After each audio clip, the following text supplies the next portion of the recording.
Hi, welcome back to Your Health television program. Today we've been speaking with individuals that work on the front line of the HIV/AIDS here in Monterey County. This is the 30-year anniversary of the first reports of AIDS, or acquired immunodeficiency syndrome, globally. Today, as I mentioned, we've been talking to individuals that have worked in the clinic, in the front lines, with individuals starting back almost 30 years ago or more. My next guest is Emily Sciolto, and she is the HIV/AIDS coordinator for the Monterey County Health Department. And she's been in that position for 3.5 years. She's also a member of the California Planning Group, which is the statewide HIV/AIDS planning body that reports to the California State Office of AIDS. When you see Emily, you might recognize her because she's often on this side of the table, but today she is a guest instead of the co-host of the program. So I want to welcome you, Emily, and thank you for switching places with me today. Thank you, Dr. Hernandez. I'm happy to be here. Oh, great. So I'm asking the same questions, so I want to see what are your first memories of HIV/AIDS, both personally and professionally? So mine might be a little different than what we've heard. I heard about HIV/AIDS first when I was in middle school, I think. Yes, in middle school. I'm going to stick to that. So I learned from a video that was played in some type of health class or something that HIV was most common or prevalent in Africa and other sort of underdeveloped countries. It's something that affects everyone regardless of race, ethnicity, age, color, gender, whatnot. And although there were some undertones of it being, a gay disease or something that only affects or that mainly affects homosexual men primarily. So I don't know that prior to learning about it in school and even prior to my professional experience that I knew anyone with AIDS, or I definitely wasn't conscious of sort of the early 80s when it came out, right. When it was defined. So not to date you too much, except that it sounds like this was more of the 90s as opposed to the early 80s. So at that time, our knowledge of the virus had been strengthened, and we had a broader idea of how the virus was transmitted, and that it wasn't just a gay male disease, and that it was an illness that could affect everyone, which I would say is big strides from what we first heard, and hearing from both Patty and Suzanne's experiences. It was more it's their disease, not ours. And now it seems like it had evolved into a bigger issue for the whole community to kind of be aware of, and that you weren't safe always. That's a pretty good, that's a pretty accurate account of my perspective of what happened. Right, yeah. Right. Well, what was the climate, would you say, about HIV/AIDS in the early years? For in your case, will be in the early 90s and beyond, in terms of how people in the community felt about it. And is that different then as it is now?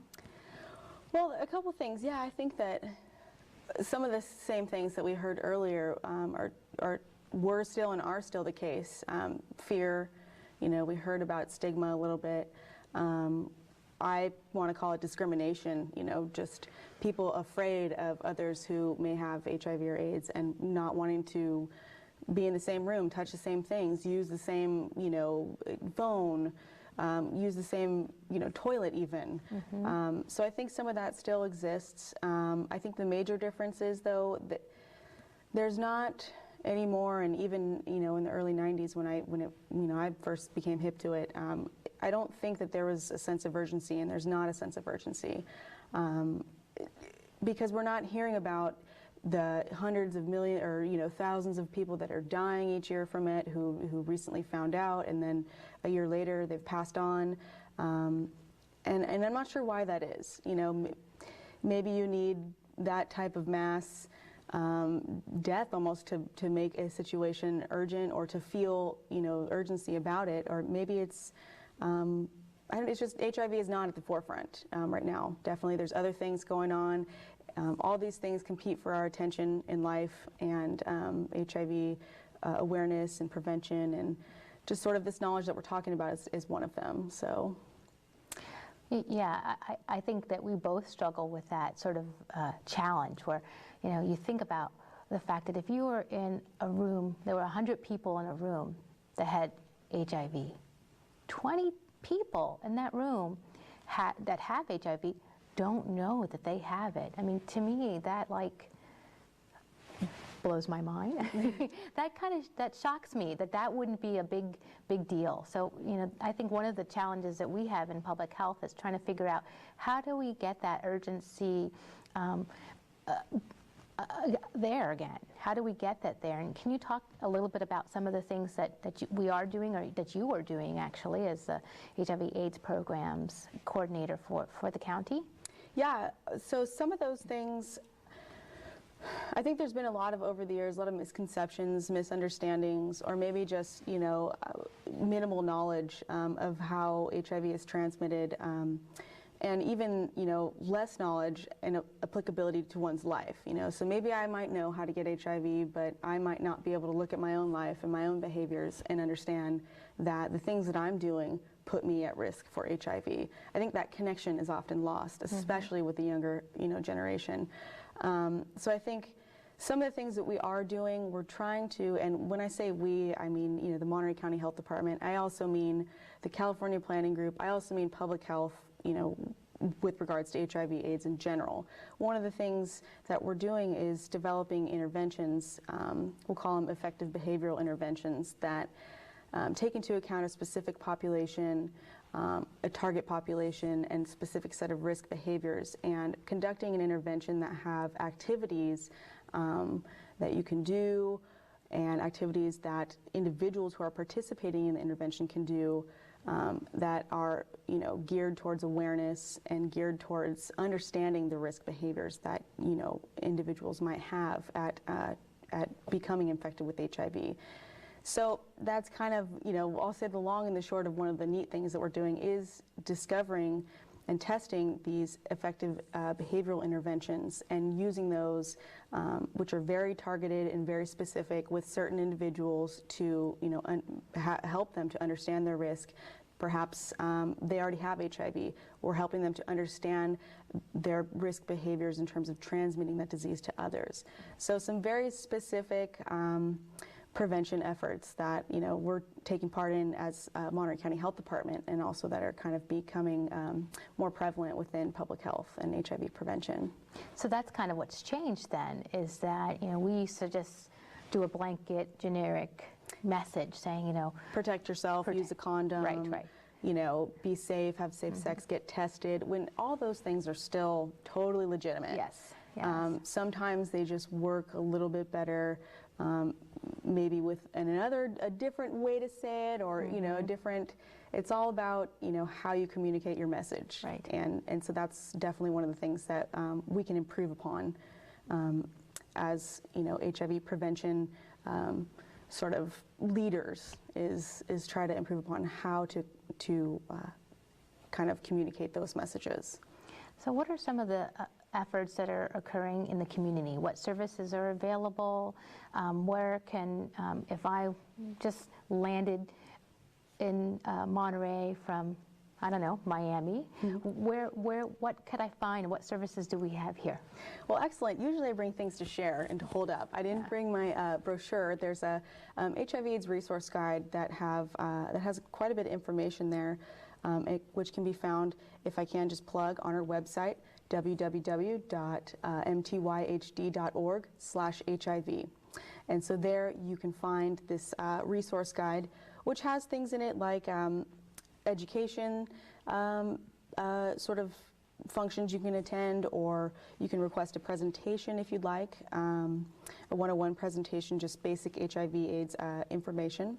There are, like I mentioned, targeted risk reduction outreach that we do, safer sex education, harm reduction, and treatment education as well for those who are taking antiretrovirals. There's prevention efforts as well, which I'm going to go ahead and couch under testing, HIV testing, and hepatitis C testing as well. Where can you get those? You can go to, as Patty mentioned, I think CHAS, Central Coast HIV/AIDS Services. There's location both in Seaside and in Salinas. Okay. That service is offered, those services are offered for free.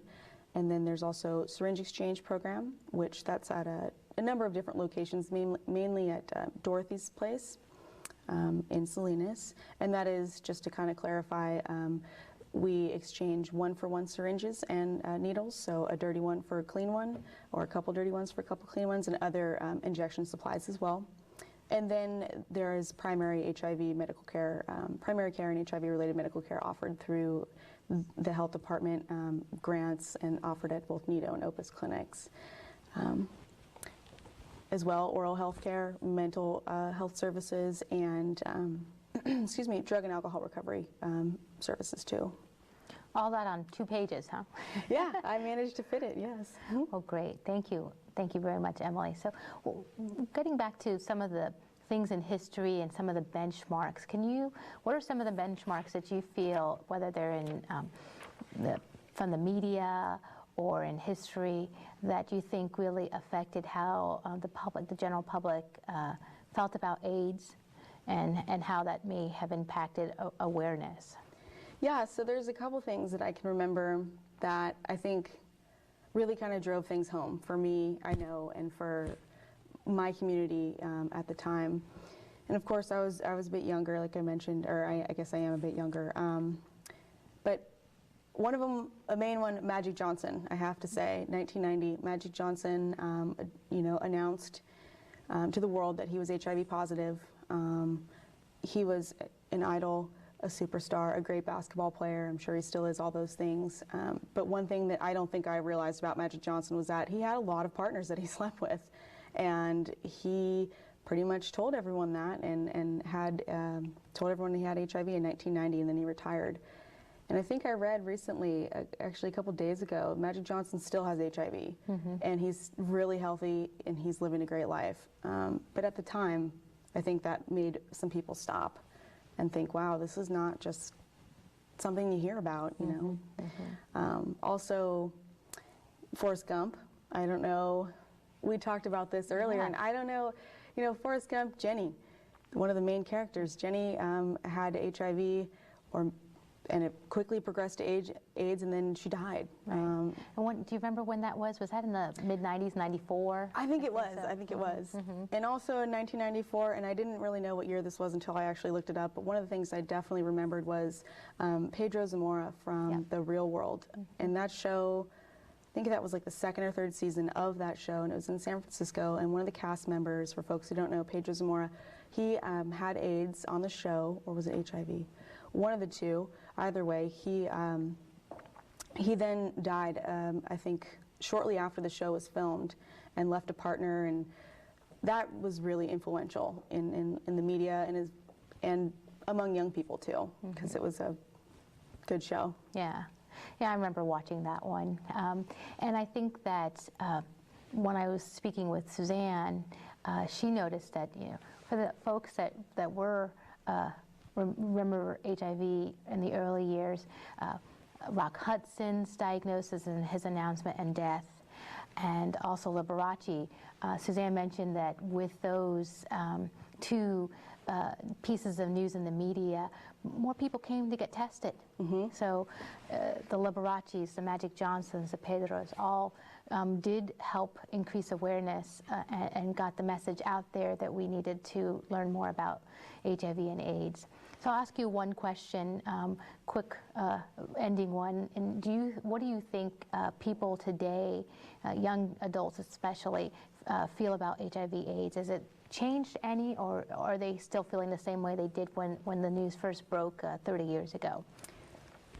Yeah, I want to say that it's completely different. Everyone knows exactly, it's word is out on the street. People, people are talking about it. But unfortunately, I don't really think I can say that with all honesty. I don't know. I know we've come very far in terms of, advancing our knowledge in the way of treatment and also in the way of prevention. But I think we haven't come very far in advancing or informing individuals' perceptions of their risk of acquiring HIV or AIDS. And I think the younger generation looks at HIV and says, oh, okay, it's something that, you know, has been around for a long time. It doesn't really concern us anymore. It's a gay disease anyway. Unfortunately, I think those misconceptions and those, you know, sort of old school, you know, reputations still are, you know, upheld. I think a lot of what we hear a lot of in regards to HIV these days is a cure, a vaccine, things that we just mentioned, and there isn't either one of those. And I think folks need to be reminded, especially the younger folks. Well, thank you very much, Emily. I want to thank you and the rest of the guests today for coming in and joining us to talk about HIV/AIDS and commemorating the 30 years of this virus and the syndrome. We have advanced in these years, but we still have a long way to go. And again, if you have any questions or questions, look on our website at the Health Department and get more information. I am Dr. Lisa Hernandez, and this is your Health Television program, and thank you for joining me today.